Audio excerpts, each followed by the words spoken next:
नमस्कार साथियों। SIR 2026 को लेकर के अगर आपके मन में कोई डाउट है, कोई संदेह है, EF भरने में दिक्कत आ रही है, ऑनलाइन ऑफलाइन से संबंधित वोटर लिस्ट डाउनलोड करने में प्रॉब्लम आ रही है, या आपको और किसी भी तरह का कंफ्यूजन है, तो उसके लिए मैं लेकर के आया हूँ SIR 2026 FAQs, यानी कि फ्रिक्वेंटली आस्क्ड क्वेश्चंस, बार बार पूछे जाने वाले सवाल। ठीक है। कमेंट में अगर आप अपनी बात नहीं समझा पाते हैं, ऐसी कोई दिक्कत है, तो आप Telegram channel Bhairav tech Bhadesar को ज्वाइन कर सकते हैं, वहां पर मेरे को डायरेक्ट मैसेज कर सकते हैं। ठीक है। यहाँ पर भी अगर आप नहीं कर पाते हैं, टेलीग्राम आप नहीं चलाते हैं और आप इंस्टाग्राम चलाते हैं, तो learner_कवि09 मेरी इंस्टा आईडी है, 76,000 फॉलोवर है इसके ऊपर। आप यहाँ पर आकर के मेरे को मैसेज कर सकते हैं। नए हैं तो चैनल को सब्सक्राइब कर दो, वीडियो को लाइक कर दो। शुरू करते हैं FAQs 2026। ठीक है, SIR से रिलेटेड पहला सवाल ये है कि क्या एक परिवार को अलग अलग से गणना प्रपत्र भरने पड़ेंगे, या एक ही गणना प्रपत्र से पूरे परिवार का सॉल्यूशन हो जाएगा? तो साथियों, आपको गणना पत्र अलग अलग भरने होंगे। परिवार के अंदर 5 वोटर है तो आपको 5 गणना प्रपत्र भर के देने होंगे। ठीक है। दूसरा, गणना प्रपत्र कौन लेकर आएगा आपके पास? तो आपके पास गणना प्रपत्र जो है, अधिकृत बूथ लेवल ऑफिसर यानी BLOs आपके पास गणना प्रपत्र लेकर के आएंगे। 2 प्रतियां भरवाएंगे, एक आपको देंगे, एक वो साथ में ले जाएंगे। बहुत सारे लोग ये सवाल कर रहे हैं कि सर हमें तो एक ही प्रति मिली। तो साथियों, BLOs के ऊपर अभी वर्कलोड बहुत ज्यादा है, तो हो सकता है उन्होंने एक प्रति दी है, कोई बात नहीं, लेकिन वो दूसरी प्रति जल्द ही आप तक पहुंचा देंगे। कोई इश्यू वाली बात नहीं है, देर इज नो इश्यू। ठीक है, तो आप तक पहुंच जाएगी। फिर सवाल नंबर 5, गणना अवधि क्या होगी तथा गणना प्रपत्र वितरण और प्राप्ति कौन करेगा? तो गणना अवधि साथियों आपकी 4 नवंबर से शुरू होकर के 4 दिसंबर तक, चाहे आप MP ले लीजिए, चाहे आप गुजरात ले लीजिए, चाहे राजस्थान ले लीजिए, ये डेट है। इस डेट शीट के अंदर आपके जो BLO हैं वो आपको गणना प्रपत्र देने भी आएंगे और गणना प्रपत्र भर के वापस लेने भी आएंगे। आपको क्या क्या डॉक्यूमेंटेशन करना है सारा इसके अंदर अपन देखेंगे आगे। ठीक है, ये आपका काम हो गया प्रश्न नंबर 5 का। छठे पे चलते हैं। क्वेश्चन नंबर 6, यदि कोई निर्वाचक का परिवार किन्हीं कारणों से बाहर गया हुआ है तो निर्वाचक को गणना प्रपत्र किस प्रकार प्राप्त होगा? ठीक है, BLOs आपके घर पे गणना प्रपत्र देने आए, आप घर पे नहीं मिले तो क्या होगा? तो BLO द्वारा पुष्टि हो जाने पर उस घर में रहने वाले निर्वाचक के फॉर्म दरवाजे के नीचे से सरकार का उपलब्ध करवाए जाएंगे। यहाँ उल्लेखनीय ये है कि किसी अन्य को अर्थात निर्वाचक अथवा उनके परिवार के सदस्यों के अलावा किसी अन्य को फॉर्म उपलब्ध न कराएं। ठीक है, आपका घर है, ठीक है, ये आपका घर है और मान लीजिए BLO आपके घर पे फॉर्म देने आते हैं, आपके घर पे जो है लॉक लगा हुआ है, तो या तो हो सकता है BLO दूसरी बार आए वापस से, तीसरी बार आए, या फिर ये हो सकता है कि वो जो है गणना प्रपत्र आपके दरवाजे के नीचे सरका के चले जाएंगे। ठीक है, आप उनको ध्यान से भर के वापस लौटाइएगा। ये नहीं होगा आपके निकटतम आपके बड़े पापा यहाँ रहते हैं तो इनको दे दिया जाएगा, भले अलग बात है, लेकिन कोई थर्ड पर्सन रहता है तो उसको जो है BLO सर फॉर्म नहीं देंगे। ठीक है, क्वेश्चन नंबर 7 को देखो, है ना। यदि कोई निर्वाचक है उसका परिवार गणना अवधि में कुछ समय के लिए उपलब्ध नहीं होता है तो उन निर्वाचकों को किस तरह से अपना फॉर्म जमा कराना होगा? अगर कोई इस पूरी अवधि के दौरान 4 नवंबर से 4 दिसंबर के बीच में मिलते ही नहीं घर पे, तब क्या होगा? तो BLO प्रत्येक निर्वाचक के घर पर फॉर्म प्राप्ति के लिए गणना अवधि में 3 बार जाएंगे। देने दे तो दिया, मिले तो ठीक, नहीं मिले तो घर के नीचे सरका दिया। अब वापस कलेक्ट करने के लिए कितनी बार जाएंगे सर? वो 3 बार जाएंगे। सामान्यतः 2 विजिट के बीच 3 से 5 दिन का अंतर रहेगा, इसमें आप मिल ही जाएंगे। उसके बावजूद नहीं मिलते हैं तो फिर आपका EF खाली रह जाएगा और ड्राफ्ट रोल में आपका नाम नहीं आएगा, फाइनल रोल में भी आपका नाम नहीं आएगा। ठीक है, उसके बाद देखिए, निर्वाचक ऑनलाइन भी गणना प्रपत्र भर सकता है अगर आप चाहें तो। http://voters.eci.gov.in या CEO इलेक्शन की वेबसाइट पर जाकर के, है ना। राजस्थान के अंदर भी, MP के अंदर भी, दोनों जगह चल रहा है, तो ये फिलहाल यहाँ MP का दे रखा है। आप राजस्थान के अंदर भी अगर हैं तो आप इस वेबसाइट पर जाकर के ऑनलाइन भी अपना गणना प्रपत्र सबमिट कर सकते हैं। वो आपका वेरीफाई करके, और अगर डिटेल सही होगी तो सबमिट कर लिया जाएगा। ठीक है सर। उसके बाद देखिए, क्वेश्चन नंबर 9 क्या कह रहा है? What is asked in question number 9,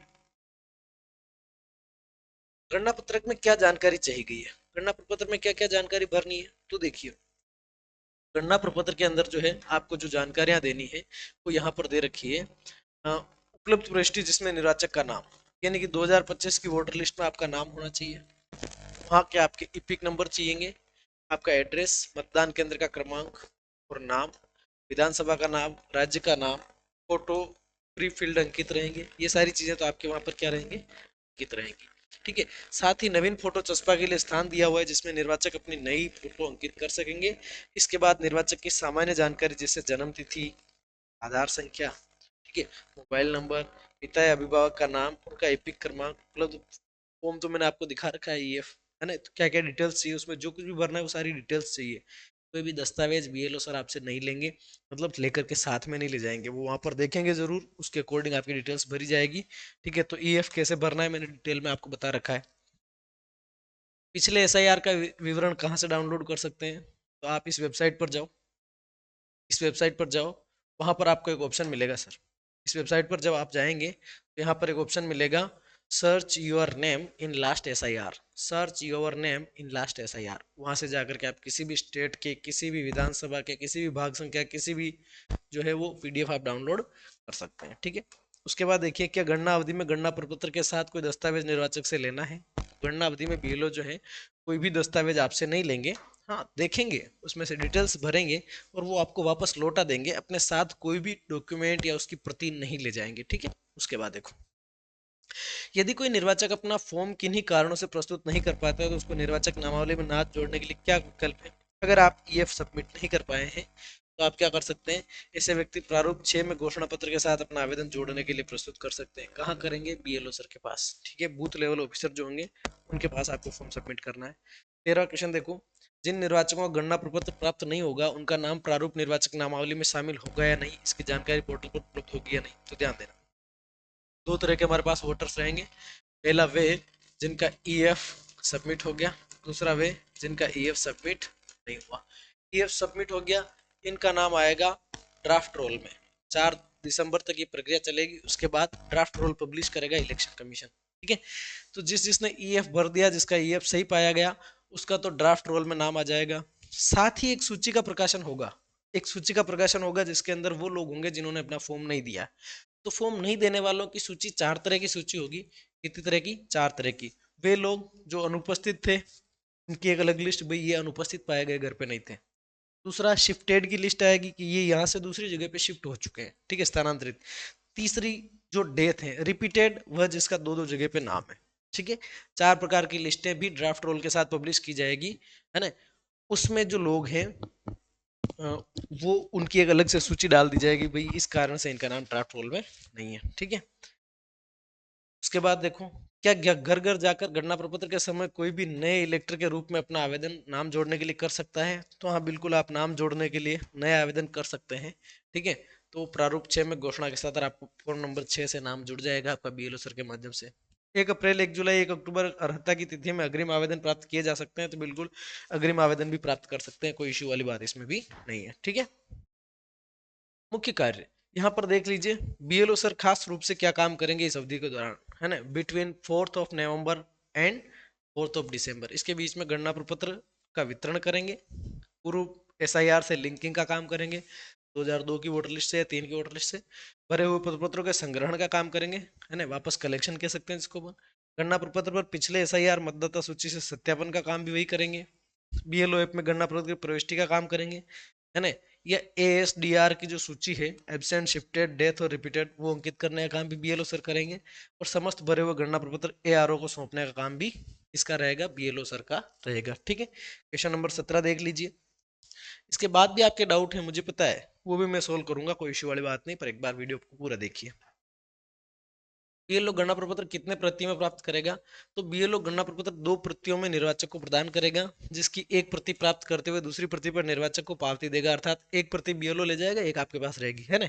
लेकिन आप में से बहुत सारे लोगों का ये कहना है ना, कहीं से वीडियोस भी वायरल हो रहे हैं कि जो बीएलओ सर हैं वो आपको 2 प्रतियां नहीं दे करके वो केवल एक ही प्रति दे रहे हैं। तो दूसरी प्रति उनके पास पड़ी हुई है सर, उनके ऊपर वर्कलोड ज्यादा है, वर्कलोड होने की वजह से साथ में, है ना, एक फॉर्म भरने में 10 मिनट 15 मिनट लग रहे हैं, सारी प्रतियां भरेंगे तो उनको डबल टाइम लग जाएगा और उस नियत गणना अवधि के दौरान वो जो है सारा काम नहीं कर पाएंगे। तो उस दिक्कत की वजह से वो ये सोच रहे हैं कि एक बार मैं एक प्रति वाला कलेक्शन करके दे दूं और दूसरी जो प्रति है मैं कुछ टाइम बाद वापस से राउंड लगा के वापस दे दूंगा। ठीक है, तो उसमें कोई हार्ड एंड फास्ट वाली बात नहीं है, आपने एक प्रति भर के दे दी, आपका नाम आ जाएगा ड्राफ्ट रोल में, फाइनल रोल में, कोई इश्यू वाली बात नहीं। आपके बीएलओ सर निश्चित रूप से आपको दूसरी प्रति देंगे। ठीक है,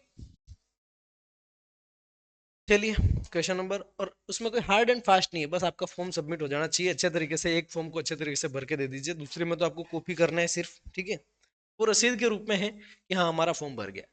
बीएलओ पूर्व एसआईआर की निर्वाचक नामावली से लिंकिंग के अतिरिक्त भी अन्य दस्तावेजों की जांच घर घर विजिट के दौरान करेंगे? ठीक है, तो नहीं, बीएलओ और कोई भी काम नहीं करेंगे, लिंकिंग के अतिरिक्त कोई भी काम, है ना, घर घर जाकर के विजिट, दस्तावेजों की जांच करना, तुम्हारे ये कागज है कि नहीं है, वो है नहीं है, उससे कोई मतलब नहीं उनको। क्या घर घर गणना विजिट के दौरान कोई नोटिस दिया जाता है? गणना विजिट के दौरान कोई भी नोटिस नहीं दिया जाएगा। गणना विजिट के दौरान कोई नोटिस नहीं मिलेगा। नोटिस कब मिलेंगे? बाद में मिलेंगे, 4 दिसंबर के बाद।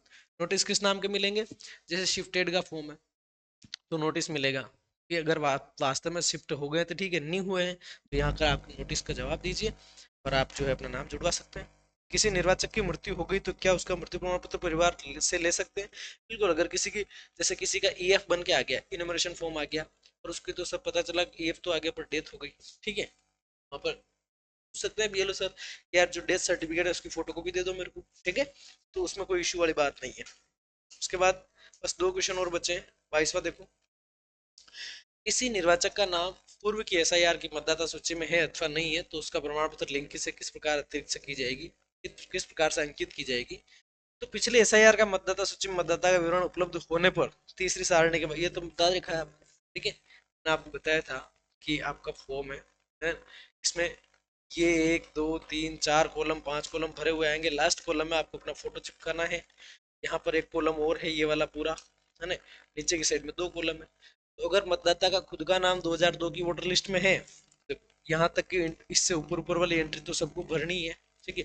अगर खुद का नाम 2002 की वोटर लिस्ट में है तो ये वाला भरना है, इसको खाली छोड़ना है। और खुद का नाम 2002 की वोटर लिस्ट में नहीं है, पापा मम्मी दादा दादी नाना नानी से कर रहे हैं, तो ये वाला भरना है, ये वाला खाली छोड़ना है। ये चीज मैं समझा चुका हूँ, इशू नहीं है इसमें, ठीक है। उसके बाद देखो, किसी निर्वाचक द्वारा अगर अधूरा फॉर्म भरा गया है या लिंकिंग की जानकारी सत्यापित नहीं हुई है तो उसका हस्ताक्षर अंगूठे के निशान वाला फॉर्म प्राप्त किया जाना है अथवा नहीं? किसी भी निर्वाचक का हस्ताक्षर अंगूठे के निशान वाला फॉर्म अनिवार्यतः प्राप्त किया जाना है। समीक्षा की कार्रवाई प्रारूप प्रकाशन के उपरांत की जाएगी, है ना। फॉर्म गलत भरा, कुछ लफड़ा हुआ, कुछ भी है, ईएफ तो कलेक्शन करेंगे ही करेंगे बीओ सर, है। अब उसकी जो समीक्षा करनी है ना, या समीक्षा करनी है तो समीक्षा बाद में की जाएगी, 4 दिसंबर के बाद में। कब? प्रारूप प्रकाशन के उपरांत। प्रारूप प्रकाशन का मतलब ड्राफ्ट रोल पब्लिश हो जाएगा, उसके बाद उसकी समीक्षा की जाएगी। फॉर्म तो आपको जमा कराना है, गलती हो गई तो कोई बात नहीं, ठीक है। किसी निर्वाचक के द्वारा अधूरा फॉर्म भरा जाता है या लिंकिंग की जानकारी सत्यापित नहीं होती तब फॉर्म प्राप्त होने पर क्या प्रविष्टि प्रारूप निर्वाचक नामावली शामिल होगी? हाँ, प्रारूप निर्वाचक नामावली में शामिल होगी। अगर फॉर्म में कोई गलती भी है ना तो भी ड्राफ्ट रोल में तो आपका नाम आएगा। ड्राफ्ट रोल में आपका नाम आएगा, लेकिन साथ ही जो ऑब्जेक्शन है ना, की भी आपको जानकारी दी जाएगी, नोटिस दिया जाएगा कि आपके फॉर्म में इस तरह की प्रॉब्लम पाई गई है, आप इसके संबंध में ये अग्रिम कार्रवाई करिए, अन्यथा फाइनल रोल में आपका नाम नहीं आएगा, ठीक है। तो ये आपकी पूरी एसआईआर की प्रक्रिया है। अगले वीडियो में आप लोगों ने जितने भी 100-150 कमेंट कर दिए हैं 1-2 दिनों में, 100-150 कमेंट्स के जवाब देने वाला हूँ। बाकी आप टेलीग्राम पे जुड़ सकते हैं, इंस्टाग्राम पे जुड़ सकते हैं। और जो साथी निपुण और प्रखर की योजनाएं चाह रहे थे, आपसे माफी चाहूंगा, 2-4 दिन का और मेरे लोड है ना, एक काम निपटा लूँ एक बार, उसके बाद मैं आपको पाठ योजना अवेलेबल करा दूंगा। मिलते हैं नेक्स्ट वीडियो में, तब तक के लिए धन्यवाद। थकन आपको मेरे चेहरे पर दिख रही होगी, है ना, क्योंकि बिजी है यार, बहुत बिजी है सच में।